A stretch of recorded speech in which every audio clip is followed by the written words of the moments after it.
வணக்கம் சண்டை map student, நான் உங்கள் கபிலன். நம்ம டெய்லியும் கரண்ட் அஃபேர்ஸ் பார்த்துட்டு இருக்கோம். இன்னைக்கு டிசம்பர் 30. இன்னும் நாளைக்கு நைட், அதாவது டிசம்பர் 31 நைட்லேருந்து நமக்கு நியூ இயர் கொண்டாட்டம் ஸ்டார்ட் ஆயிடுது.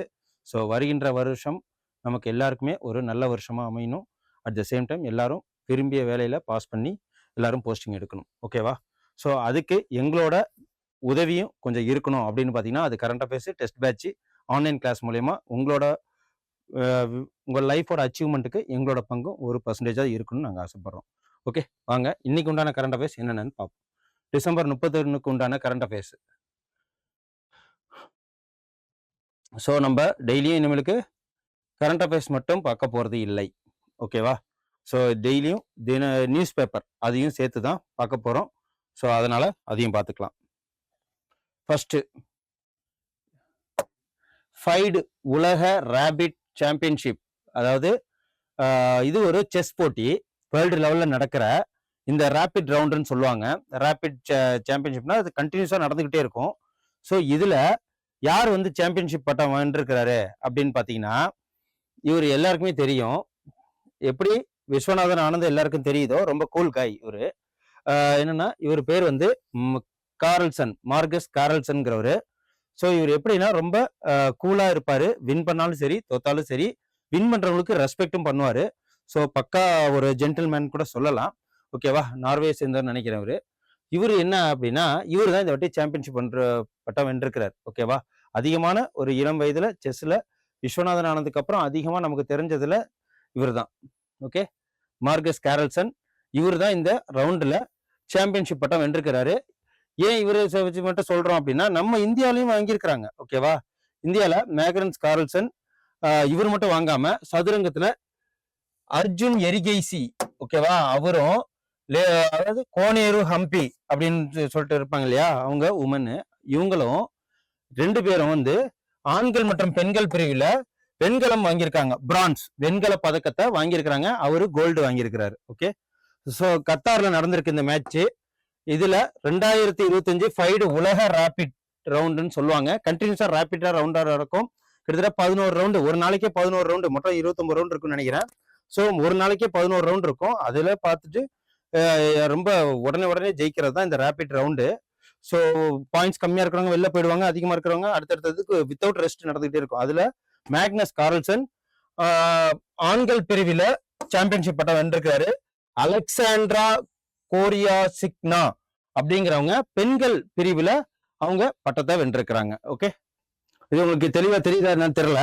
என்னன்னா ஒரு ஸ்டார்ட் வல்கனோ அப்படின்னு சொல்லலாம். ஒரு யூரோப்லயே வந்து மிகப்பெரிய ஒரு ஆல்ப்ஸ் மவுண்டைன்ல எட்னா அப்படிங்கிற ஒரு மலை இருக்கு. ஆல்ப்ஸ் மவுண்டைன் ரேஞ்ச் அது. ஓகேவா? அந்த ஆல்ப்ஸ் மவுண்டைன் ரேஞ்ச் யூரோப்ல. இது வந்து எட்னா அப்படிங்கிற ஒரு மலையில வல்கனோ, அதாவது எரிமலை ஒண்ணு ஆக்டிவ் ஆயிருக்கு. இதுதான் இந்த யூரோப்பியன்லயே ஒரு பெரிய டாலஸ்ட் வல்கனோ. இது என்னன்னா நெருப்பு குழம்பையும் வெளில விடுது, ஆஷ் அதாவது அந்த சாம்பல்னு சொல்லுவாங்களா, அதுவும் வெளியில விட ஆரம்பிச்சிருக்கு. கிட்டத்தட்ட இதுல ரொம்ப நிறைய பேர் வந்து பக்கத்துல இருக்கிறவங்க பாதிக்கப்படுறாங்க. ஸோ அந்த இடத்துல ஃபிளைட் எல்லாம் போகாது, தெரியுங்களா தானே?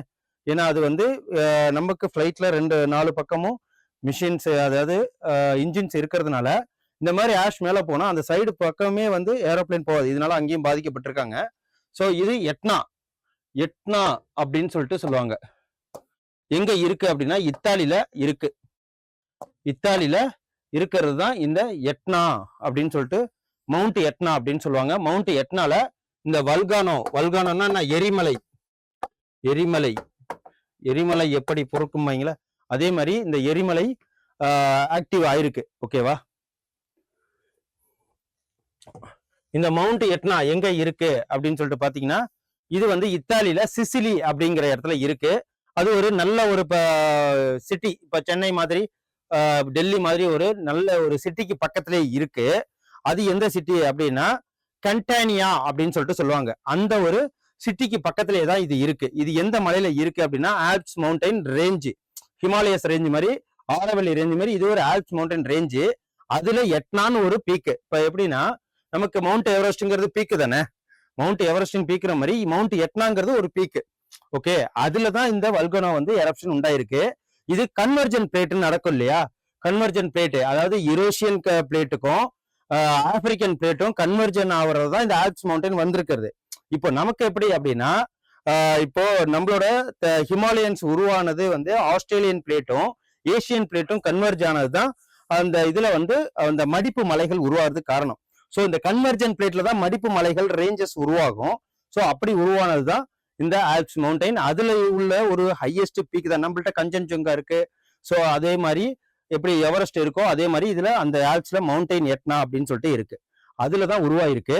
ஸோ இது எந்தெந்த சிட்டிக்கு அப்படின்னா, மெசினா அப்படின்னு சொல்லிட்டு ஒரு சிட்டிக்கும், அதுக்கப்புறம் கெட்டானியா அப்படிங்கிற 2 சிட்டிக்கு நடுவுல இருக்கிறது தான் இது. ஓகே, அந்த 2 தொலைவுக்கு நடுவுல தான் இந்த வல்கனோ உருவாகி மவுண்ட் எட்னால வெடிப்பு உருவாகி இருக்கு. ஸோ இதோட ஹைட், மவுண்ட் எட்னாவோட ஹைட் எவ்வளோ, டாலஸ்ட் பீக்ஸ் ஆஃப் ஆல்ப்ஸ் எது அப்படின்னு பாத்தீங்கன்னா மவுண்ட் எட்னா. இது கொஸ்டின்ஸ்ல வரும். ஸோ இதோட ஹைட் நம்ம தெரிஞ்சுக்கலாம். ஓகேவா, 3403 மீட்டர். 3403 மீட்டர் இது இருக்கு. ஓகே, ஸோ இதுதான் tallest peak in Alps. Tallest peak in Alps mountain. ஓகேவா, ஆல்ப்ஸ் மவுண்டைன் இது வந்து ஒரு மெடிட்டேரியன் சி அந்த பக்கத்துல தான் இருக்கு. Mediterranean C. ஓகேவா, மெடிட்டேரியன் சி பக்கத்துல இருக்கு.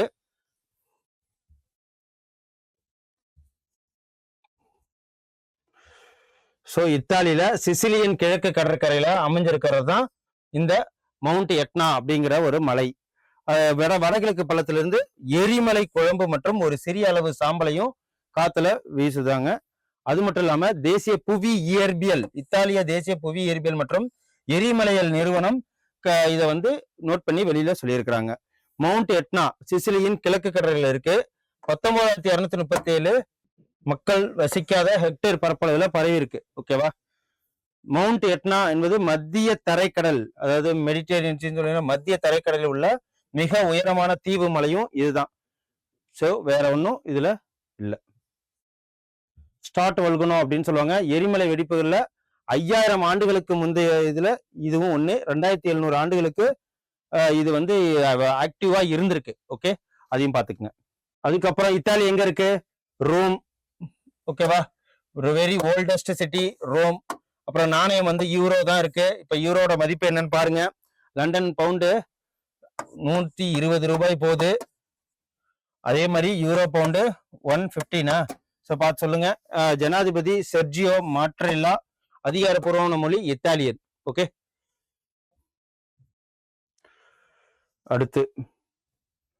அடுத்து இஸ்ரேல். இஸ்ரேல் தெரியும், இஸ்ரேல் வந்து ஒரு ஜூஸ் பீப்புளோட கண்ட்ரி. ஸோ அதுலோட தலைவர் யாரு அப்படின்னா நேத்தன் யாகு. அவரு இப்போ யாரோட வந்து அங்க இஸ்ரேல்ல என்னென்னலாம் இருக்கு அப்படின்னா, அது ஒரு டெக் பேஸ்டு ஒரு கண்ட்ரி. அங்கதான் டெக்னாலஜி அதிகமா இருக்கும். அவங்க இருக்கிறவங்க எல்லாருமே வந்து படிப்பால் அறிவால் உயர்ந்தவர்கள். பிசினஸ் நிறைய பண்ணுவாங்க. சின்னோண்டு குட்டி நாடை வச்சு ஒரு நாட்டையே வந்து ஒரு வேர்ல்டே ஆளணும்னு நினைப்பாங்க. அவங்க அமெரிக்காவோட கை கோர்த்துக்கிட்டு இஸ்ரேல் போன்ற நாடு பக்கத்துல ஈரான் ஈராக்கெல்லாம் தாக்குறாங்க. ஸோ அதெல்லாம் நம்ம பார்த்துருப்போம். இப்போ முன்னாடி ஒரு 2 மாசத்துக்கு முன்னாடி கரண்ட் அஃபேர்ஸ்லாம் நம்ம பார்த்துருக்கோம். ஸோ ஆப்ரேஷன் ஈகிள் அப்படின்லாம் சொல்லி இது பண்ணது. இந்த இஸ்ரேல் என்ன பண்ணியிருக்காங்க அப்படின்னு பார்த்தீங்கன்னா, ஃபர்ஸ்ட் ஒரு நாட்டுக்கு ரிபப்ளிகன், அதாவது சுதந்திரத்தை கொடுத்துருக்காங்க. சோமாலிலாந்து குடியரசை ஒரு சுதந்திரமான மற்றும் இறையாண்மை கொண்ட நாடாக அதிகாரப்பூர்வமாக அங்கீகரித்த முதல் நாடு எது அப்படின்னு சொல்லிட்டு பார்த்தீங்கன்னா இஸ்ரேல். அந்த நாட்டை அங்கீகரித்த நாடு எது அப்படின்னு பார்த்தீங்கன்னா இஸ்ரேல். ஸோ இவங்கள்ட்டேருந்து மெமரண்ட் ஆஃப் அண்டர்ஸ்டாண்டிங் மூலியமா சில என்னன்னா விவசாயம், சுகாதாரம் சார்ந்த சில ஹெல்ப்பும் கேட்டிருக்காங்க. ஸோ புரிந்துணர்வு ஒப்பந்தம் நடந்திருக்கு. சோமாலிலாந்து குடியரசை ஒரு சுதந்திரமான மற்றும் இறையாண்மை கொண்ட நாடாக மாத்தினது யாரு அப்படின்னா இஸ்ரேல் தான் ஃபர்ஸ்ட் சொல்லியிருக்காங்க. ஸோ இப்போ விவசாயம், சுகாதாரம் மற்றும் தொழில்நுட்பம் மற்றும் பொருளாதாரத்துல அந்த சோமாலியா நாட்டுக்கு ஹெல்ப் பண்ண போறது யாரு அப்படின்னா இஸ்ரேல். அதுக்கப்புறம் சோமாலிலாந்து ஜனாதிபதி யாரு அப்படின்னா அப்துல் ரஹ்மான் முகமது அப்துல் லாஹியே அப்படின்னு சொல்லிட்டு அப்பாயின்மெண்ட் ஆயிருக்காங்க. ஸோ இதையும் பார்த்துங்க. ஸோ அந்த நாட்டோட இஸ்ரேலோட ஃபேக்ட்ஸ் என்ன அப்படின்னு பார்த்தீங்கன்னா ஜெருசலேம். ஸோ நாணயம் இஸ்ரேலியன் நியூ ஷேகல். இஸ்ரேலியன் நியூ ஷேகல் இது எவ்வளோ அப்படின்னா 28.5 22 ருபீஸ் இந்தியா ருபீஸுக்கு இருக்கு. ஜனாதிபதி ஐசக் ஹர்சக்கு, பிரதமர் வந்து பெஞ்சமின் நேத்தன்யாகு, அதிகாரப்பூர்வ மொழி ஹீப்ரூல, கண்டம் வந்து ஆசியால இருக்கு. ஓகே, இஸ்ரேல பாத்துக்குங்க. வடக்கு கர்நாடகாவில் அதாவது கார்வார் அப்படின்னு ஒரு இடம் இருக்கு, அது போர்ட்டு. அந்த கார்வார் போர்ட்டுல நேத்தி ஒரு கரண்ட் அஃபேர்ஸ்ல பார்த்தோம், சப்மரைன்ல டிராவல் பண்ண 2வது பிரசிடென்ட் அப்படின்னு சொல்லிட்டு பார்த்தோம். ஃபர்ஸ்ட் பிரசிடென்ட் யாரு? 2006ல ஏபிஜே அப்துல் கலாம் அவர்கள் டிராவல் பண்ணியிருந்தாங்க. ஸோ அவங்க எந்த சப்மரைன்ல டிராவல் பண்ணாங்க அப்படின்னு சொல்லிட்டு சொல்லியிருக்கோம், அதை கமெண்ட் பண்ணுங்க. ஸோ இதுல ஐஎன்எஸ் கடம்பா அப்படிங்கிற கடற்படை தளத்தை பார்வையிட்டாரு. ஓகேவா? யார் அப்படின்னா இவங்க தான், நம்ம நாட்டோட பிரசிடென்ட் திரௌபதி முர்மு அவர்கள்.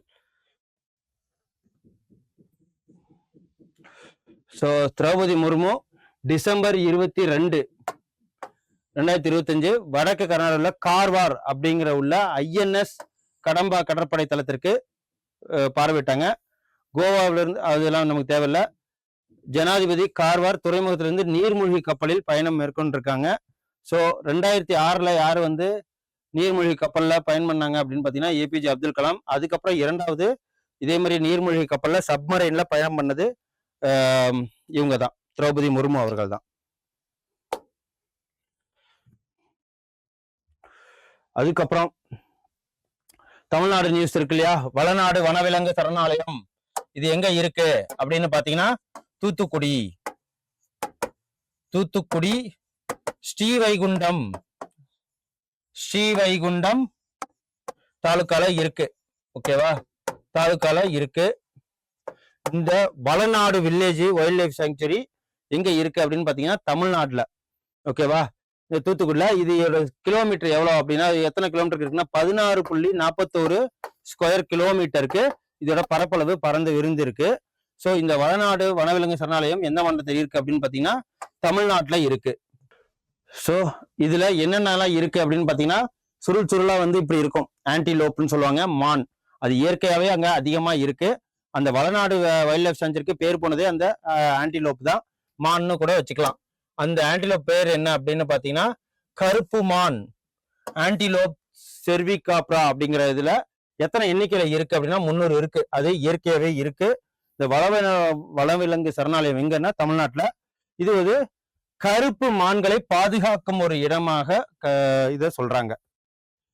இந்தியா மற்றும் நேபாளத்தை பூர்வமாக கொண்டது இந்த மானு. அது மட்டும் இல்லாம ராஜஸ்தான், குஜராத், மத்திய பிரதேசம், தமிழ்நாடு, ஒடிசா மற்றும் அனைத்து தீபகற்ப இந்தியாலையும் இந்த ஆன்டிலோப் காணப்படுது.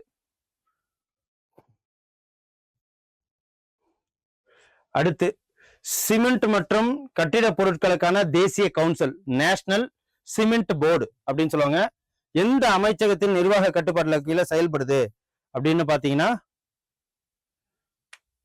வணிகம் மற்றும் தொழில்துறை அமைச்சகம், அதுக்கு கீழே தான் இது செயல்படுது. வர்த்தகம் மற்றும் தொழில்துறை அமைச்சகம். இந்த குளோபல் சிமெண்ட் அண்ட் கான்கிரீட் சங்கம் அதுவும், அதுக்கப்புறம் நேஷனல் சிமெண்ட் போர்டு, இது அனைத்துமே எதுக்கு கீழே, எந்த மினிஸ்ட்ரி கீழே வருது அப்படின்னா நுகர்வோர் மற்றும் சிமெண்ட் மற்றும் கட்டுமான பொருட்கள் நுகர்வோருக்கு கீழே தான் வருது. ஓகேவா? ஸோ நேஷனல் சிமெண்ட் போர்டு அரசு தொழில்துறை அமைச்சகத்தின் கீழே இது வருது. அதுக்கப்புறம் கங்கர் பள்ளத்தாக்கு தேசிய பூங்கா எந்த மாநிலத்தில் அமைஞ்சிருக்கு? இந்த கங்கர் தேசிய பூங்கா அது எங்க அமைஞ்சிருக்கு அப்படின்னு பாத்தீங்கன்னா சத்தீஸ்கர் மாநிலத்துல இந்த கங்கர் வேலி நேஷனல் பார்க். இங்க என்னென்ன இருக்கு அப்படின்னு சொல்லிட்டு பாத்தீங்கன்னா இது வந்து 1942ல தான் இது நேஷனல் பார்க்கா வெளியிட்டு இருக்காங்க. இந்த கங்கர் நேஷனல் பார்க்கு எங்க அப்படின்னா சத்தீஸ்கர் மாநிலம். இது வந்து ஒரு பயோடைவர்சிட்டி ப்ரொடெக்டட் ஏரியாவா அறிவிச்சிருக்காங்க. பயோடைவர்சிட்டி ப்ரொடெக்டட் ஏரியா இது இந்த கங்கர் வேலி நேஷனல் பார்க்கு சத்தீஸ்கர்ல அமைஞ்சிருக்கு. இங்க என்ன அதிகமா இருக்கு அப்படின்னா ரிச் சால் மரம், அப்புறம் டீக் மரம். ஓகேவா? டீக் ஃபாரஸ்ட்னு சொல்லுவாங்களே, ரிச் சால் டீக் ஃபாரஸ்ட் இங்க அமைஞ்சிருக்கு. இது மட்டும் இல்லாம லைம்ஸ்டோன் கேவ்ஸ் அப்படின்னு சொல்லுவாங்க, இங்க குகைகள் இருக்கு. லைம்ஸ்டோன் கேவ்ஸ் அதுக்கு பேர் போனது. சோ அதுக்கு பேர் என்ன?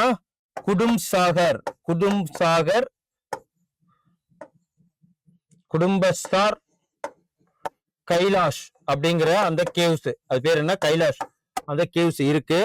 ஸோ இது மட்டும் இல்லாம இங்க வாட்டர் ஃபால்ஸ் இருக்கு. வாட்டர் ஃபால்ஸ், அந்த வாட்டர் ஃபால்ஸ் பேர் என்ன அப்படின்னு பாத்தீங்கன்னா இது வந்து திராத்கார் அப்படிங்கிற அந்த வாட்டர் ஃபால்ஸும் அங்க இருக்கு. ஸோ அனைத்து விதமான லேண்ட்ஸ்கேப்பு, லேண்ட் ஃபில்லிங் உள்ளதுதான் இந்த நேஷனல் பார்க்கு. ஸோ இங்க அது யாரால வந்து crocodile அதிகமா இருக்கு, வைல்ட் லைஃப், டைகரு, பேந்தர்ஸ், டீர்னு சொல்லிட்டு எல்லாமே அமைஞ்சிருக்கிறதா இந்த நேஷனல் பார்க்கு. ஸோ இதை யுனெஸ்கோ எப்ப அப்படின்னா 1982 இதை வந்து அறிவிச்சிருக்காங்க. Conquer valley national park, Chhattisgarh. So வேற என்ன பயோடைவர்சிட்டி, அதுக்கப்புறம் எதுக்கெல்லாம் இது பயோடைவர்சிட்டினா டைகரு, ஸ்லாத், பீரு, சாம்பார், சிட்டில், அப்புறம் வந்து வைல்டு கேட்டு, பைத்தானு, அப்புறம் இங்க என்ன கேவ்ஸ் இருக்கு அப்படின்னா குதும்பாசார், கைலாஷ், தந்தக் அப்படிங்கிற அந்த கேவ்ஸ் எல்லாம் இங்க இருக்கு. இது எங்க இருக்கு அப்படின்னு பாத்தீங்கன்னா இந்த கங்கர் வேலி நேஷனல் பார்க் லொகேட்டட் எங்க அப்படின்னா பஸ்தார் டிஸ்ட்ரிக்ட்,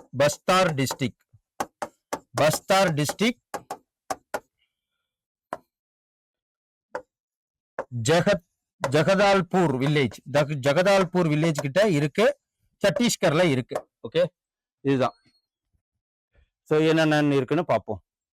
கங்கர் பள்ளத்தாக்கு தேசிய பூங்காவிற்கு யுனெஸ்கோ வந்து என்ன பண்ணியிருக்காங்க, நாடுகளின் கல்வி, அறிவியல் மற்றும் கலாச்சார அமைப்பு உலக பாரம்பரிய தள அந்தஸ்தை கொடுத்திருக்காங்க.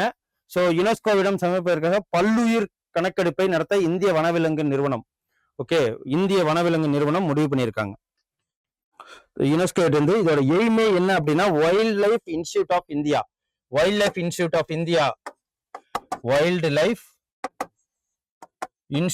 ஆஃப் இந்தியா என்ன நியமிக்கப்பட்டிருக்கு அப்படின்னா காங்கர் பள்ளத்தாக்கு தேசிய பூங்கா மற்றும் சிர்பூர் தொல்பொருள் தளமும் யுனெஸ்கோவோட ஆர்கியாலஜிக்கல் சைட்ல யுனெஸ்கோ ஒரு லிஸ்ட்ல இருக்கு. ஓகேவா, இந்த கங்கர் பள்ளத்தாக்கு தேசிய பூங்கா பஸ்தார் மாவட்டத்தில் உள்ள ஜகத்தல்பூர்ல அமைஞ்சிருக்கு. ஸோ இது எய்மே என்ன அப்படின்னா பயோடைவர்சிட்டி, அதாவது வேர்ல்டு ஹெரிடேஜ் சைட்டா இது வரணும் அப்படிங்கறதா இது மெயின் நோக்கமே. அதுக்கப்புறம் 2025 சீனியர் தேசிய பேட்மிண்டன் சாம்பியன்ஷிப்ல ஆண்கள் ஒற்றையர் பட்டத்தை வென்றவர் யார் அப்படின்னு சொல்லிட்டு பாத்தீங்கன்னா இவர் தான். இவர் பேர் என்ன அப்படின்னு பாத்தீங்கன்னா ரித்விக் சஞ்சீவ் எஸ். இவரு விஜயவாடாவை சேர்ந்தவர், ஆந்திராவை சேர்ந்தவர். 2025 சீனியர் தேசிய பேட்மிண்டன் சாம்பியன்ஷிப்ல இவர் வெற்றி இருக்கிறாரு.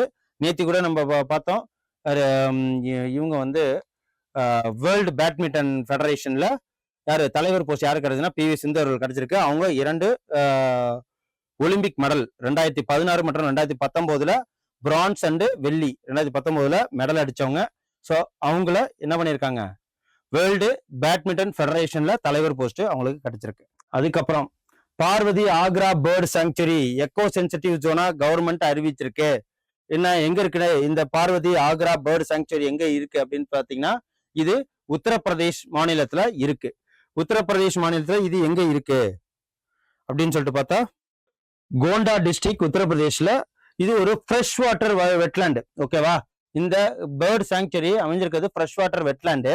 இங்க ஒவ்வொரு வின்டர் சீசனுக்கும் கிட்டத்தட்ட 1 லட்சத்துக்கும் மேலான மைக்ரேஷன் பேர்டு வந்து இங்க வந்து பெட்சிங் பண்ணுது. ஸோ அது மட்டும் இல்லாம இந்த பார்வதி ஆக்ரா பேர்ட் சாங்சுரி 2 நகரங்களை ஒன்னிணைக்குது. ஸோ அது மட்டும் இல்லாம இங்க உத்தரப்பிரதேஷ் மாநிலத்துல தான் இது இருக்கு. பார்வதி ஆக்ரா பறவைகள் சரணாலயம்.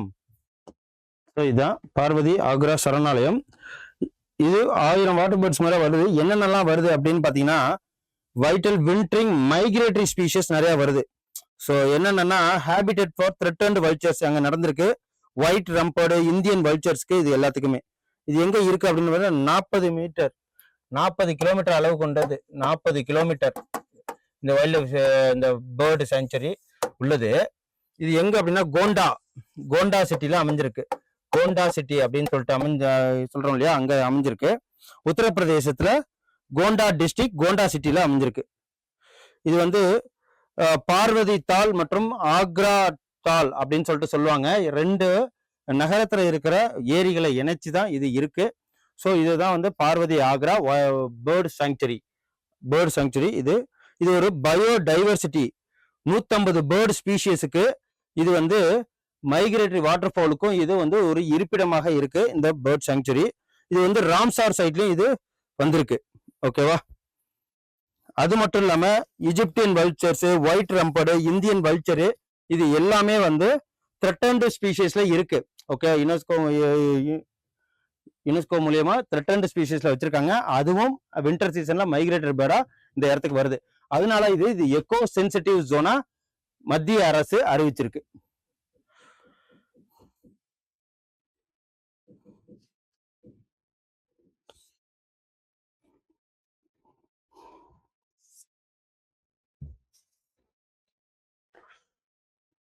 சுற்றுச்சூழல், வனம் மற்றும் காலநிலை மாற்றத்திற்கான இணையமைச்சர் கீர்த்தி வர்தன் சிங் தான் இதை வந்து எக்கோ சென்சிட்டிவ் ஜோனா அறிவிச்சிருக்காரு.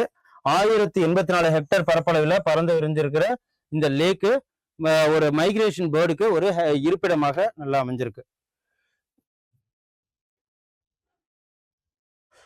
அடுத்து நேஷனல் டெஸ்ட் ஹவுஸ் ஆராய்ச்சி பகுதியில் ஒத்துழைப்பை மேம்படுத்துவதற்காக நேஷனல் டெஸ்ட் ஹவுஸ் சமீபத்தில் யாரோட புரிந்துணர்வு ஒப்பந்தம் வச்சிருக்காங்க அப்படின்னு பாத்தீங்கன்னா டிஆர்டிஓட.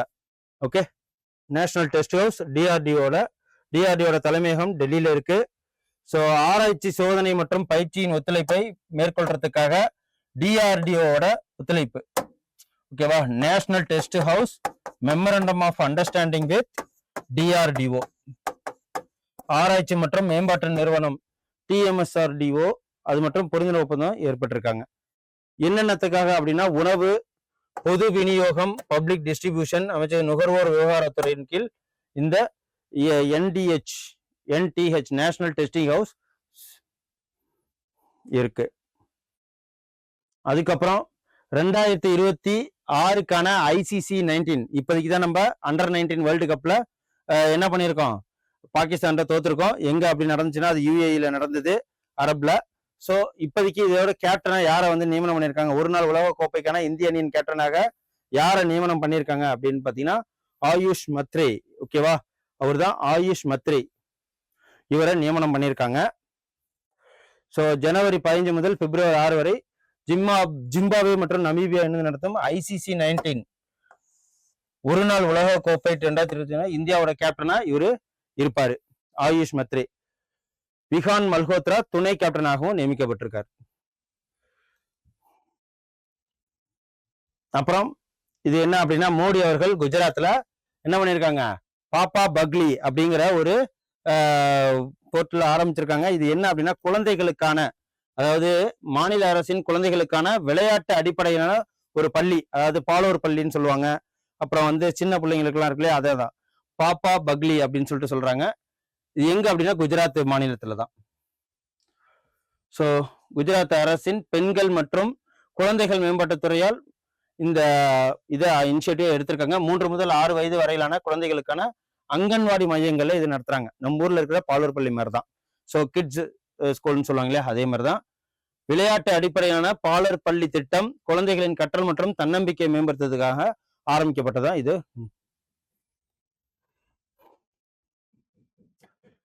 யூனிசெஃப் இந்தியாவின் தொழில்நுட்ப ஆதரவும் இதுக்கு கிடைச்சிருக்கு. அதுக்கப்புறம் சல்மான் கானை பத்தி ஒரு புக்கை எழுதியிருக்கிறார். யார் அப்படின்னா சல்மான் கான் த சுல்தான் ஆஃப் பாலிவுட் அப்படிங்கிற ஒரு புத்தகத்தை எழுதியவர் யார் அப்படின்னா மோகர் பாசு. இவரும் ஒரு பாலிவுட் ஃபீல்ட்ல இருக்கிறவர் தான். மோகர் பாசு பொழுதுபோக்கு பத்திரிகையாளர் மோகர் பாசு எழுதியிருக்கிறார். ஓகேவா? பத்திரிகையாளர் எழுதியிருக்கிறாரு. சல்மான் கானுக்கு ரசிகர் அஞ்சலி என்று அந்த புக்கை சொல்றாங்க. ஓகே, வேற எதுவும் இல்லை. மோகர் பாசு சல்மான் கான் த சுல்தான் ஆஃப் பாலிவுட் அப்படிங்கிற புக்கை எழுதியவர் யார் அப்படின்னா மோகர் பாசு. ஸோ அவ்வளோதான் இன்னைக்கு உண்டான கரண்ட் அஃபேர்ஸ். தேங்க்ஸ் ஃபார் வாட்சிங். ஓகே, அடுத்த பாட்டு தினமணி நியூஸ் பேப்பர் ரீடிங்கை நம்ம பார்ப்போம். ஓகே, ஸ்டே டியூனா இருங்க. ஸோ இன்னைக்கு உண்டான டிசம்பர் 30 தினமணி நியூஸ் பேப்பர். ஓகேவா? தினமணி நியூஸ் பேப்பருக்கான இன்னைக்கு என்னென்ன நியூஸ் எக்ஸாம் பாயிண்ட் ஆஃப் வியூல தான் பார்ப்போம். இதுல அரசியல் நியூஸ் வராது, எந்த ஒரு மாநில நியூஸ் பர்சனலா உள்ளது வராது, அரசியல் நியூஸ் எதுவுமே இருக்காது. ஓகேவா? இப்போ சென்னை ரீஜியனா சென்னையில பத்தின எந்த டீட்டெயில் சொல்ல மாட்டோம். ஸோ தூத்துக்குடி, திருச்சி அப்படின்னா எந்த டீட்டெயிலும் வராது. வெறும் எக்ஸாம் சிலபஸ்ல என்னென்னலாம் நமக்கு science and tech, environment, constitution ஓரியன்டா, எக்கனாமிக்ஸ் ஓரியன்டா, அப்புறம் வந்து ஏதாவது வந்து ஸ்கீம்ஸ் அலோவ் பண்ணியிருந்தா இது மட்டும்தான் வரும். ஓகேவா? அப்படிங்கிற பட்சத்துல இன்னைக்கு என்னென்ன நியூஸ் இருக்கு தினமணில இருந்து அப்படின்னு சொல்லிட்டு பாத்துருவோம். ஸோ மகளிருக்கான திமுக அரசு அப்படிங்கிறது இது பியூர் அண்ட் பியூர் என்ன சொல்றாங்க அரசியல் நியூஸ் தான். பட் அதை நம்ம எடுத்துக்க வேணாம். மகளிர் உரிமை தொகை இலவச பயணம். சோ இது வரைக்கும் எவ்வளவு கொடுத்திருக்காங்க இதை நம்ம தெரிஞ்சுக்கலாம். ஓகேவா? 1 கோடியே, அதாவது 1 கோடி பெண்களுக்கு மகளிர் உதவித்தொகை கொடுத்திருக்காங்க. எவ்வளவு அப்படின்னா மகளிர் உரிமை திட்டத்தின் கீழ் மாதந்தோறும் 1000 ரூபாய் வழங்குற திட்டம். இது வரைக்கும் 30,69,881 பெண்களுக்கு மாதந்தோறும் 1000 ரூபாய் கொடுக்கறது இது வரைக்கும் அவங்க கொடுத்திருக்காங்க சொல்றாங்க. அப்புறம் இலவச பேருந்து பயண திட்டத்துல 900 கோடி முறை பயணம் செய்திருக்கிறார்கள் அப்படின்னு சொல்லிட்டு இந்த அரசு சொல்லியிருக்கு. அப்புறம் வந்து ஒவ்வொரு குடும்ப தலைவிக்கும் மொத்தம் 28,000 கொடுத்திருக்கிறாங்களாம். சோ இது வரைக்கும். அதுக்கப்புறம் 100 நாள் வேலை திட்டம் முடக்கம் அப்படின்னு சொல்லிட்டு சொல்லியிருக்காங்க. ஸோ இப்போதான் 100 நாள் வேலை திட்டத்தை பேர் மாத்திருக்கிறாங்க, நாட்கள் மாத்திருக்காங்க, சேலரி ஸ்ட்ரக்சர் எல்லாமே மாத்திருக்காங்க. அப்புறம் திராவிட மாடல் 2.0 இன்னும் நிறைய இருக்கிறாங்க சொல்றாங்க. அதெல்லாம் அப்புறம் பார்த்துப்போம். அது மட்டும் இல்லாம எதிர்க்கட்சி எடப்பாடி பழனிசாமி 100 நாள் வேலை திட்டத்தை நிறுத்தவில்லை அப்படின்னு சொல்லிட்டு சொல்லியிருக்க 120 நாளாக உயர்த்திருக்கிறார்கள் அப்படின்னு சொல்றாங்க. ஸோ இது அரசியல் நியூஸ். ஓகேவா? இதை பார்க்கணும். நமக்கு தேவையானது எக்ஸாம் பாயிண்ட் ஆஃப் வியூல இதுதான். கீழடி 11ஆம் கட்ட அகழ்வாய்வை மத்திய அரசு அனுமதி வழங்கியிருக்கு. ஓகேவா? இது வரைக்கும் 10வது இது முடிஞ்சிருக்கு. கீழடி எங்க இருக்கு அப்படின்னா சிவகங்கை மாவட்டத்துல இருக்கு, எல்லாருக்குமே தெரியும். ஸோ மாவட்ட எந்தனா சிவகங்கை மாவட்டத்துல கீழடியில் 11வது கட்ட தொல்லியல் அகழ்வாய்க்கு எந்த அரசு அப்படின்னா மத்திய அரசு ஒப்புதலை வழங்கியிருக்கு. தமிழ்நாடு தொல்பொருள் ஆராய்ச்சி கழகமும் இதுக்கு ஒத்துழைப்பு வழங்கியிருக்கு. ஸோ 10ஆம் கட்ட அகழ்வாய்வுல என்னென்னலாம் கண்டுபிடிச்சிருக்காங்க அப்படின்னு பாத்தீங்கன்னா இது வந்து 4% மட்டுமே அகழ்வாய்வு செய்யப்பட்டிருக்கு இது வரைக்குமே. ஓகேவா? இது மூலியமா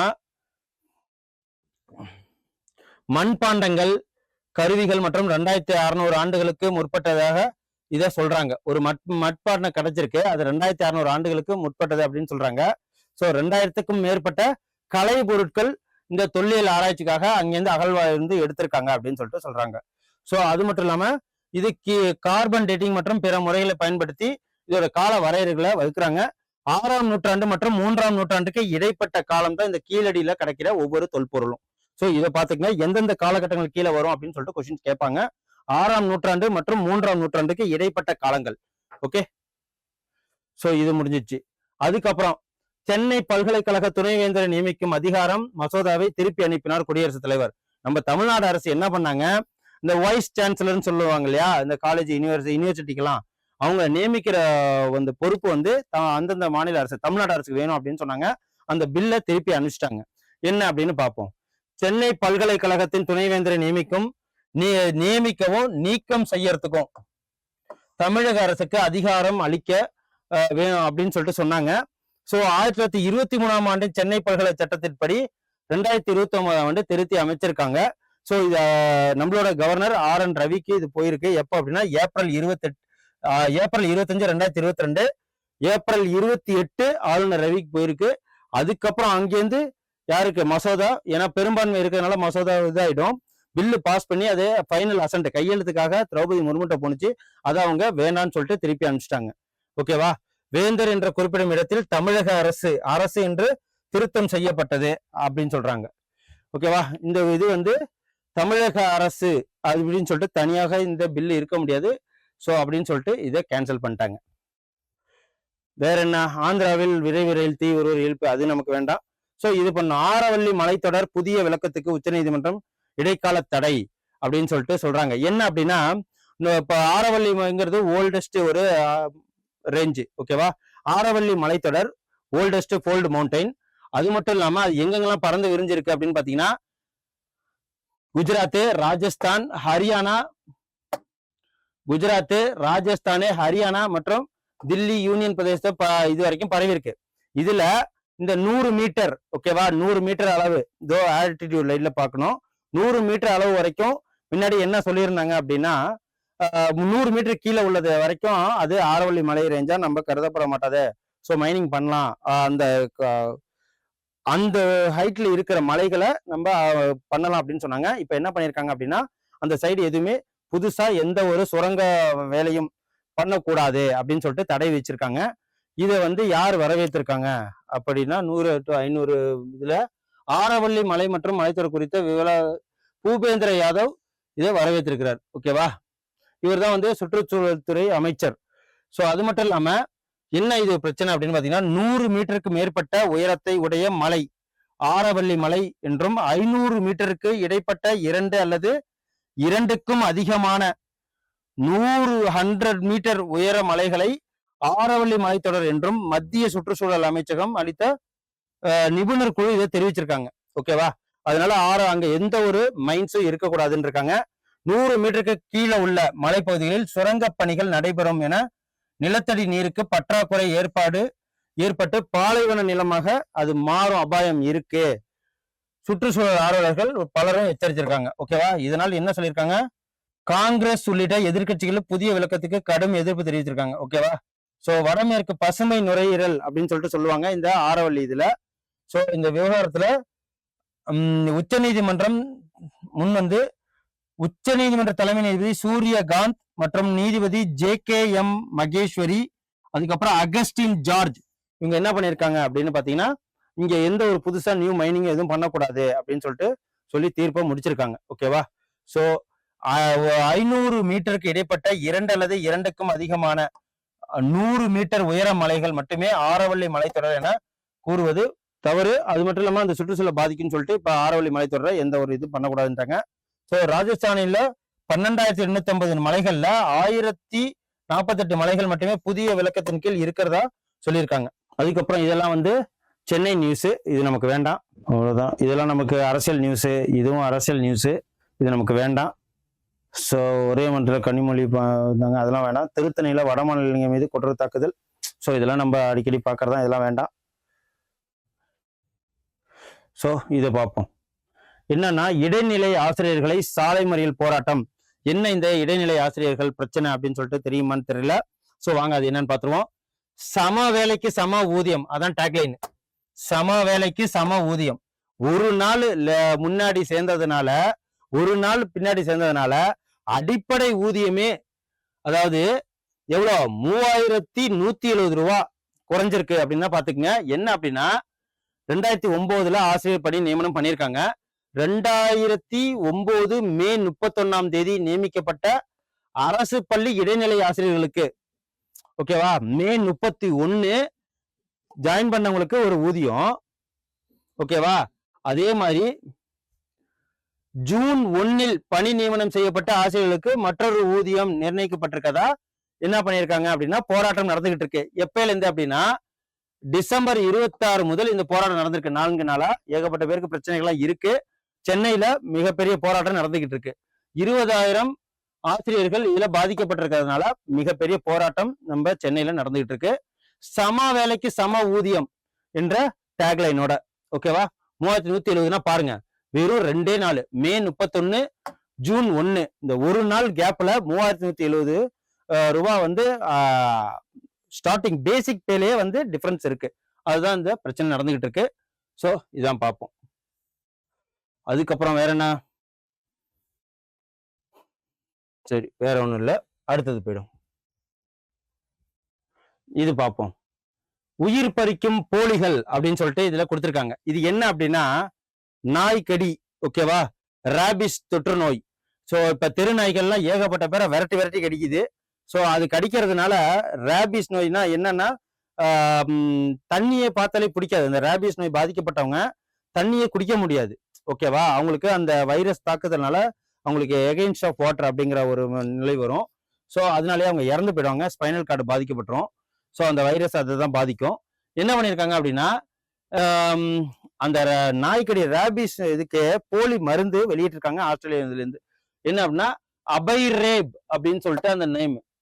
போலிகள் புழக்கம் என்பது அதிர்ச்சி அடைய செய்யுது. இந்தியாவில் அபைரேப் என்ற வெறிநாய்க்கடி மருந்தின் போலிகள் புழக்கம் ஆஸ்திரேலிய சுகாதார அமைப்பு அண்மையில் எச்சரிக்கை விடுத்திருக்கு.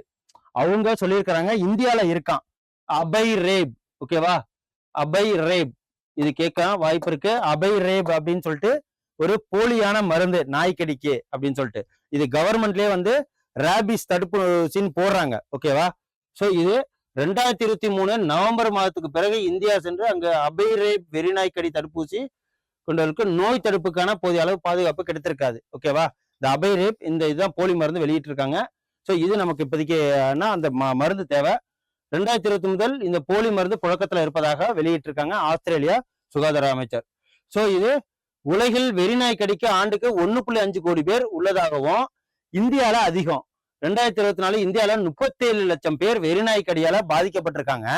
ஸோ இது அதிகமா பாதிக்கப்படுற மாநிலம் தமிழ்நாடு, கேரளா, எந்தெந்த மாநிலம் அப்படின்னு பாத்தீங்கன்னா 48, ஓகேவா. ஸோ இந்தியாவில் சுமார் 6 கோடி டோஸ்கள் என்ற நிலையில உற்பத்தி சுமார் 5 கோடி இதுல உற்பத்தி பண்றாங்க. ஸோ எங்கெங்கெல்லாம் அதிகமா வந்து இது பாதிக்கப்பட்டிருக்காங்க அப்படின்னா கர்நாடகா, கேரளா, தமிழ்நாடு, மகாராஷ்டிரா போன்ற இடங்கள்ல தான் தெருநாய் கடிகள் அதிகமாக இருக்கு. ஸோ 5000 முதல் 20,000 வரையில இந்த வெறிநாய் கடியினால ஏற்படுறதுக்கு செலவாகும்னு சொல்லியிருக்கிறாங்க. ஸோ ரேபிஸ் தடுப்பூசியை இலவசமாக ஆரம்ப சுகாதார நிலையங்கள்லயும் எல்லா அரசு மருத்துவமனையிலுமே கிடைக்கும். ஓகேவா. ஸோ இதை பெற்று பயன்பெற்றுக்குங்க. ஸோ இந்த அரபைங்கிற ஒரு போலியான மருந்தை யாரும் எடுத்துக்க வேண்டாம். அப்புறம் இது என்ன அப்படின்னா மொட்டுக்கள் கருகாமல் மனம் இது என்ன மொட்டுகள் அப்படின்னா கருவறையில ஆணா பெண்ணா அப்படின்னு சொல்லிட்டு பாக்குற அந்த ஒரு சட்டம் நமக்கு எப்ப வந்தது அப்படின்னு பாத்தீங்கன்னா பாலின தேர்வு தடை சட்டம் 1994 கடுமையாக இருந்தது. இப்போ என்ன பண்ணிருக்காங்க ரீசெண்டா பிளாக் மார்க்கெட்ல இந்த செவிலியர்கள்லாம் இருப்பாங்களா அவங்கள வச்சு தருமபுரியில ஒரு பொண்ணு என்ன பண்ணிருக்காங்க கிட்டத்தட்ட 2 கருக்கலை பண்ணிருக்கிறாங்க. பெண் பிள்ளை அப்படி இருக்கு அப்படின்னு சொல்லிட்டு. ஸோ அந்த கருக்கலைப்புனால அவங்களுக்கு 3வது தடவை கருக்கலை பண்ணும்போது அவங்க இறந்துட்டாங்க. அதனால இது பெரிய விஷயமா பேசுறாங்க. ஸோ இது பாலின தேர்வு தடை சட்டம் எப்ப நடந்ததுன்னு கேள்வி கேட்கலாம். 1994 அதை பார்த்துக்குங்க. ஓகேவா. உடல்நல பிரச்சனை பெண்ணாகரத்தை அடுத்த எரியூரை சேர்ந்த 26 வயது இளம்பெண் 2 பெண் குழந்தைகளை ஏற்கனவே வந்து இது பண்ணியிருக்காங்க. ஸோ நமக்கு தேவை இந்த எக்ஸாம் பாயிண்ட் ஆஃப் வியூல எது அப்படின்னா 2023 தமிழகத்துல 9,02,306 பிறப்புகள் பதிவாயிருக்கு. அதுல பிறப்பு விகிதம் 11.7%. ஓகேவா. அதே 2024 பிறப்பு எண்ணிக்கை 8,42,412. அதுல பிறப்பு விகிதம் குறைஞ்சிருக்கு. ஓகேவா. 2021 6.6% வீதம் சரி ஆண் பெண் சதவீதம் கம்மியா இருக்கு.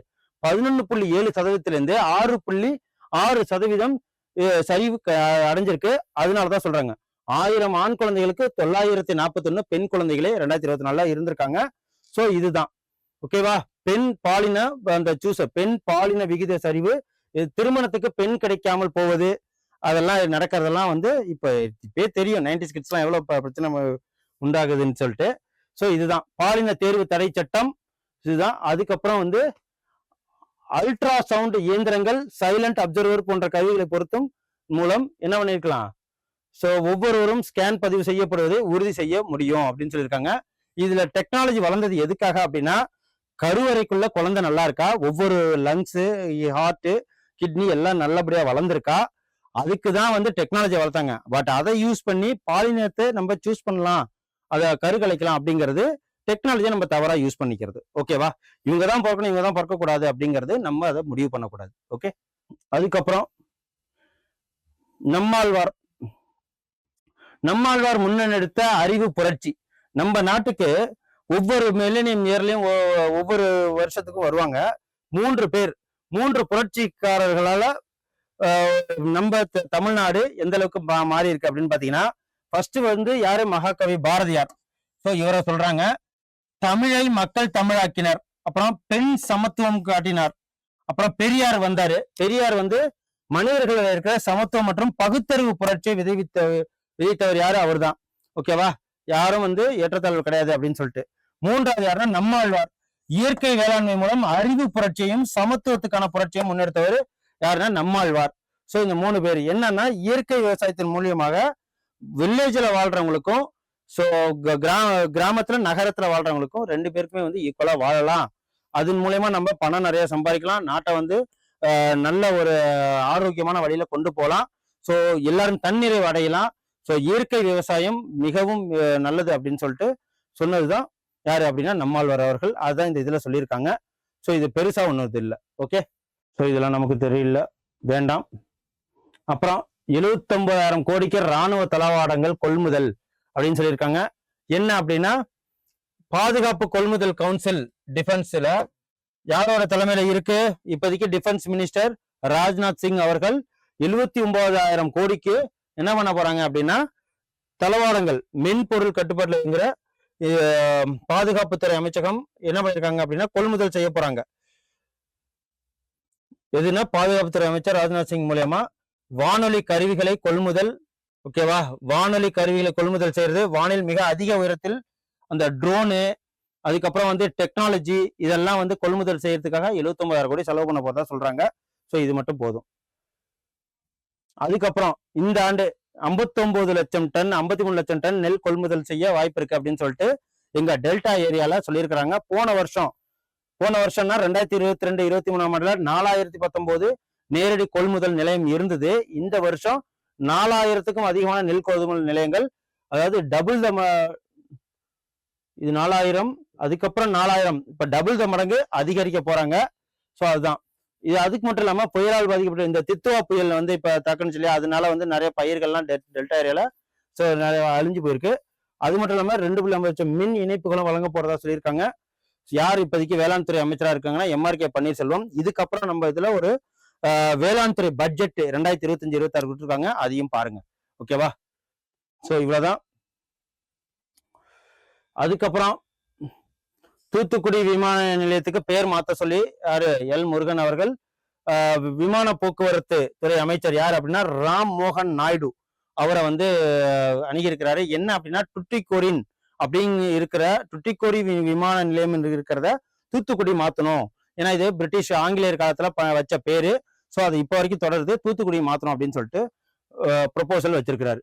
அதுக்கப்புறம் 12.40 லட்சம் வாக்காளர்களுக்கு நோட்டீஸ். என்னன்னா நம்ம இதுல 12.40 லட்சம் பேருக்கு வாக்காளர் பதிவு அலுவலர்ல இல்லவே இல்லை. ஓகேவா? அடுத்தது இப்போதைக்கு எல்லாருக்குமே வந்து இந்த ஓட்டு வாக்காளர் கணக்கெடுப்பு அப்படின்னு சொல்லிட்டு நடந்துட்டு இருக்கு இல்லையா?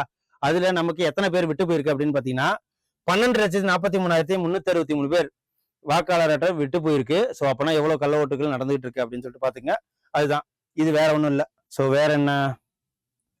ஸோ இதெல்லாம் அரசியல் செய்தி, இது நமக்கு தேவையில்லை. தடைகளை உடைக்கும் துணிவை பெண்களுக்கு கொடுத்த திமுக அரசு. ஸோ இது அரசியல் நியூஸ் வேண்டாம். அதிமுக ஆட்சி அமைந்தது 4000 அம்மா மருந்துகள் திறக்கப்படும், அதுவும் அரசியல் நியூஸ்.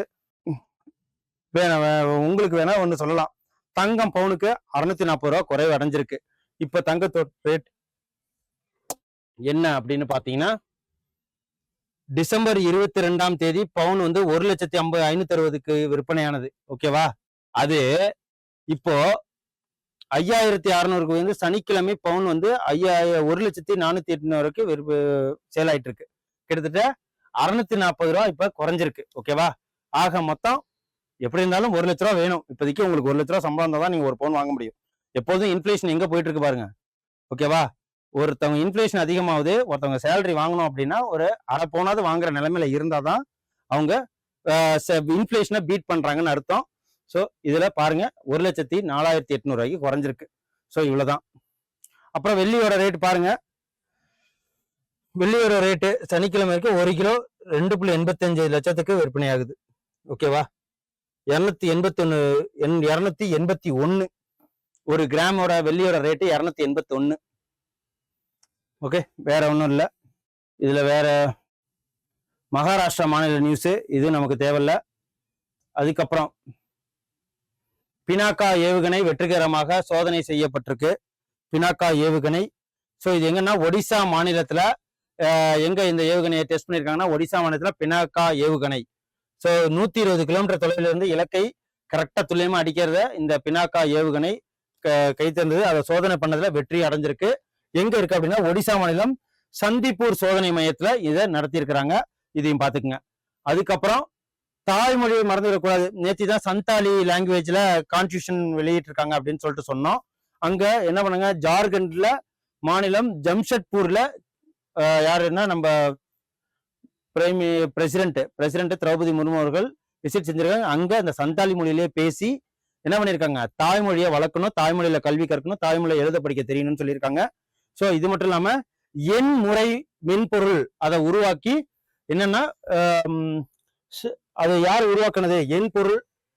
ஸோ இதை நல்லா தெரிஞ்சுக்குங்க, நமக்கு இதுதான் தேவை. எக்ஸாம் பாயிண்ட் ஆஃப் வியூல எண்ம முறையில் மேம்படுத்த எழுத்து வடிவம் அறிமுகப்படுத்திருக்கு. எண்ம முறை. ஓகேவா? இந்த எண்ம முறை மென்பொருள் மென்பொருள்னா சாஃப்ட்வேர், எண்ம முறை சாஃப்ட்வேரை யார் வந்து வெளியிட்டிருக்காங்கன்னா டாடா ஸ்டீல்ஸ் நிறுவனம் வெளியிட்டிருக்கு. 2400 கோடியை மத்திய அரசு இதுக்கு ஒதுக்கீடு செஞ்சிருக்கு சந்தாலி லாங்குவேஜை டெவலப் பண்றதுக்காக. ஸோ சந்தாலி மொழி இலக்கிய வளர்ச்சிக்கு 12 பேர் உதவிங்களுக்கு அவார்டும் கொடுத்துருக்காங்க. ஸோ இதுலதான் நமக்கு நியூஸ். அடுத்து இது எல்லாமே உண்ணாவு வழக்கில் குற்றவாளியான இது எல்லாமே நமக்கு எக்ஸாம் பாயிண்ட் ஆஃப் வியூல தேவையில்லை. ஸோ சிலபஸ் ஓரியன்டா எவ்வளவு நம்ம இது பண்றோம் பாருங்க. அதுக்கப்புறம் தேசிய துப்பாக்கி சுடுதல் தங்கம் என்ற யாரு அப்படின்னு பாத்தீங்கன்னா நீரு தண்டா. இது நமக்கு தேவும். தேசிய துப்பாக்கி சுடுதல் சாம்பியன்ஷிப்ல மகளிருக்கான டிராப் பிரிவுல மத்திய பிரதேசத்தை சேர்ந்த நீரு தண்டாங்கிறவங்க தங்கப்பதக்கம் வென்றிருக்காங்க. எத்தனை புள்ளிகள் அப்படின்னா 41 புள்ளிகளோட. ஓகேவா. அதுக்கப்புறம் கீர்த்தி குப்தா வெள்ளியும், அதுக்கப்புறம் பிரகதி துபே வெண்கலமும் வென்றிருக்கிறாங்க. இதை பாத்துங்க. அதுக்கப்புறம் இலங்கையில மகளிர் அணி T20 மேட்ச் நடந்துகிட்டு இருக்கு, அதையும் பாத்துக்குங்க. ஸோ இதெல்லாம் வந்து அப்புறம் அர்ஜுனா எரிகேசி இப்போ வந்து அவங்க பிரான்ஸ் மெடல் வாங்கியிருக்காங்க. அவங்களும் கொனேரி ஹம்பி அவங்களும் நம்ம கரண்ட் அஃபேர்ஸ்ல பார்த்தோம். இதுதான் அது. அதுக்கப்புறம் இதுதான் மிகப்பெரிய விஷயம். பூட்டான்ல ஒரு ஆள், அவர் பேர் என்ன அப்படின்னா சோனம் ஜேஷே. சோனம் ஜேஷேங்கிறவரு, அவருக்கு அந்த மேட்ச்ல T20ல 4 ஓவர் கொடுத்துருக்காங்க. 4 ஓவர் கொடுத்ததுல வெறும் 7 ரன் கொடுத்து 8 விக்கெட்டை வீழ்த்திருக்கிறாரு. இது வரலாறுல எங்கேயுமே ஆல் ஓவர் த வேர்ல்டு T20ல நடந்ததில்ல, ஒன் டே மேட்ச்ல நடந்ததில்ல, டெஸ்ட்ல நடந்ததில்ல, ஆண்கள்லயும் பெண்கள் பிரிவுல யாருமே இந்த இது நடந்ததில்ல. பூட்டானை சேர்ந்த இந்த சோனம் ஜெய்சே 4 ஓவர் வீசி 7 ரன்களை கொடுத்து 8 விக்கெட்டுகளை சாதித்து அசைத்திருக்கிறார். இது ஒரு வேர்ல்டு ரெக்கார்டு. ஓகேவா. 5 ஆட்டங்கள் கொண்ட T20 தொடர்ல மியான்மர் அணியுடன் சேர்ந்து இந்த சாதனையை புரிஞ்சிருக்கிறாரு சோனம் ஜெய்சே. அது நல்லா புரிஞ்சுக்கங்க. சோனம் ஜெய்சே. இந்த இதை எழுதி கூட வச்சுக்கோங்க. ஓகே, கேள்விக்கு வாய்ப்பு இருக்கு. ஸோ வேற என்ன, அவ்வளவுதான். அப்புறம் கான்பூர் ஐஐடி முன்னாள் மாணவர் 2000 படிச்சவங்க இந்த கான்பூர் ஐஐடி அதுக்கு என்ன பண்ணிருக்காங்க, 100 கோடி ரூபா அமௌண்ட் கொடுத்துருக்காங்க பரிசாக. அதுக்கப்புறம் இது என்ன அப்படின்னா 15 ஆண்டுகளுக்கு பாதுகாப்பு உத்தரவாதம். உக்ரைன் இருக்கு இல்லையா, உக்ரைன் நாடு, உக்ரைன் நாட்டோட அமைச்சர் யார் அப்படின்னு ஜெலன்ஸ்கி, வோலோத்மீர் ஜெலன்ஸ்கி. உக்ரைனுக்கும் ரஷ்யாவுக்கும் போர் நடந்துகிட்டு இருக்கு. உக்ரைன்ல கொஞ்சம் நிலப்பகுதியை ஆக்கிரமிப்பு பண்ணிட்டாங்க ரஷ்யா. ஸோ அங்க போர் நிலவரம் அதிகமா இருக்கிறதுனால ட்ரம்ப் கிட்ட என்ன பண்ணிருக்காங்க, யூஎஸ்ஏட ஒத்துழைப்பு கேட்டு 15 வருஷத்துக்கு எங்களுக்கு பாதுகாப்பு கொடுங்கன்னு கேட்டிருக்காரு. ஸோ ஆக்சுவலா இவர் கேட்டது என்ன அப்படின்னா 50 வருஷத்துக்கு. ஆனா இந்த ஒரு விஷயத்த யாருமே வந்து யுஎஸ்ஏ அரசு எந்த விதமான பகிரங்க அறிவிக்கல. ஜெலன்ஸ்கி மட்டும் அறிவிச்சார், அவ்வளவுதான். என்ன அப்படின்னா நேட்டோவில் உக்ரைன் இணைவதற்கு எதிர்ப்பு தெரிவித்து ரஷ்யா அந்த நாட்டின் மீது கடந்த 2022ஆம் ஆண்டு அந்த போர் தொடர்ந்தது. அதையும் பாத்துக்குங்க. நேட்டோல சேர போறது அப்படிங்கிறதுக்காக எதிர்த்து தான். ஓகேவா. சோ இதெல்லாம் தேவையில்ல. அப்புறம் இது எக்கனாமிக்ஸ் நியூஸ். கடன் வட்டியை குறைத்த யூனியன் வங்கி 7.15% இருந்து 7.40 அடிப்படை புள்ளிகள் குறைக்கப்பட்டு 7.50% இப்போ தனிநபர் கடன் வட்டி விகிதங்கள் 120, அதாவது 8.75% தொடங்குது. ஓகேவா. சோ அது ஒண்ணு. தொழில் உற்பத்தியில 2 ஆண்டுகளாக காணாத உயர்வு இப்ப நடந்திருக்கு, ஜிஎஸ்டி எல்லாம் குறைச்ச பிறகு அப்படின்னு சொல்லிட்டு. எவ்வளவு அப்படின்னா 6.7% வளர்ச்சியை பதிவு செஞ்சிருக்கோம். ஓகேவா. நவம்பர்ல தொழில் உற்பத்தி குறியீடு IIB அப்படின்னு சொல்லிட்டு வளர்ச்சி விகிதம் 6.7% உயர்ந்திருக்கு. ஸோ இதுதான் 2023 நவம்பர்ல 11.9% இருந்த இந்த விஷயம் 6. ஸோ 8.9% 10.4% உயர்ந்திருக்கு. இது என்னன்னா ஒன்னு இருக்கு. கேபிட்டல் மூலதன பொருட்கள், அப்புறம் வந்து உற்பத்தி துறையில 23 தொழில் பிரிவுகள்ல வளர்ச்சி கண்டிருக்கு. அதுக்கப்புறம் இது உற்பத்தி துறை வளர்ச்சியில உலோகங்கள், உலோக பொருட்கள், மருந்து வாகனங்கள் 8% வளர்ச்சி அடைஞ்சிருக்கு. அதுக்கப்புறம் ஸோ இதெல்லாம் வந்து மதிப்பீடு மையத்துல. அப்புறம் உற்பத்தி துறை வளர்ச்சி 55%, 5.5% 8% நடந்திருக்கு. இதெல்லாம் தனியா ஒரு டேபிளர் காலம் போட்டு எழுதிக்கலாம். அதுக்கப்புறம் 33 லட்சமா அதிகரித்த வாகன விற்பனை. என்னென்னா கனரக வாகனம் இருக்கு, கமர்ஷியல் வாகனம் இருக்கு, அதுக்கப்புறம் மோட்டார் சைக்கிள் இருக்கு, அதுக்கப்புறம் வந்து மகிழுந்து இருக்கு. இது அனைத்து விதத்திலுமே வளர்ச்சி அடைஞ்சிருக்கு. என்ன அப்படின்னா 33,832 உயர்ந்திருக்கு. ஓகேவா. இது வந்து ஃபெடா கூட்டமைப்பு இதை வெளியிட்டிருக்காங்க. 2024 ஆண்டின் இதே மாத்திர 32 31 526 விற்பனை செஞ்சது இப்போ அதிகமாக ஆயிருக்கு. எத்தனை சதவீதம் அப்படின்னா 20% உயர்ந்திருக்கு. எது அப்படின்னு பாத்தீங்கன்னா, இரு சக்கர வாகன விற்பனை 3% குறைந்திருக்கு. அதுக்கப்புறம் விற்பனையில 20% ஆயிருக்கு. அப்புறம் 3 சக்கர வாகனத்துல 24% உயர்ந்திருக்கு. இது அனைத்தும் பாக்குறப்போ இந்த ஜிஎஸ்டி குறைப்பினால ஏகப்பட்ட விஷயங்கள், நல்ல விஷயங்கள் நடந்திருக்கு. அப்புறம் நிப்டி 50 பங்குகள்லாம் வந்து ஷேர் மார்க்கெட் ஓரியன்டு, அது நமக்கு தேவையில்லை. ஸோ அவ்வளோதான். எக்ஸாம் பாயிண்ட் ஆஃப் வியூவில் இன்னைக்கு உங்களுக்கு எல்லாம் கவர் பண்ணுறேன் நான் நம்புகிறேன். ஸோ ஸ்டே டியூன்டாக இருங்க, சப்ஸ்கிரைப் பண்ணுங்க, கமெண்ட்ஸ் பண்ணுங்க. அடுத்து உங்களோட இம்பார்ட்டன்ட் கரண்ட் அஃபேர்ஸ் மற்றும் நியூஸ் பேப்பர் ரீடிங்கில் உங்களை வந்து சந்திக்கிறேன். நன்றி, வணக்கம். Centermap. You dare to dream, we care to accomplish.